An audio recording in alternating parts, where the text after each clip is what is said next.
Video सबसे पहले आप तक पहुंचे तो लाल बटन को दबा के चैनल को सब्सक्राइब जरूर करें।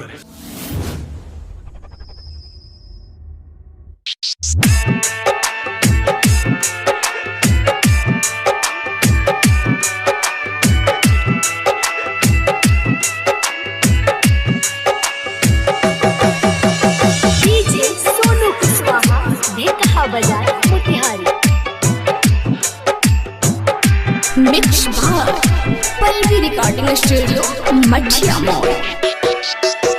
दिल ना लगई है यारवा दुखावा बहुते होई अखिया बहुते रोई रे। दिल ना लगई है यारवा दुखावा बहुते होई अखिया बहुते रोई रे। तो दिलवा जब जब ओकरा के जोही अखिया तब रोई रे। दिलवा जब जब ओकरा के जोही अखिया तब रोई रे।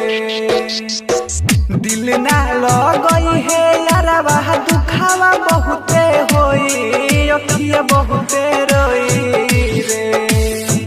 दिल ना लगई है यारवा दुखावा बहुते होई अखिया बहुते रोई रे।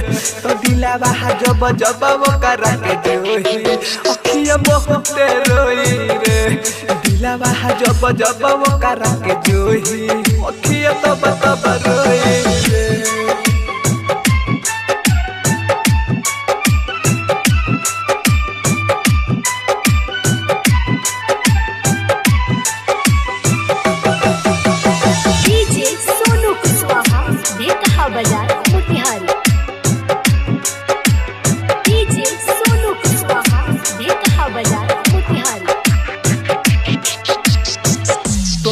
को न सोची है सो कहल तोरा बाती के बनल छोड़ा दी है सो साथी संगाती के।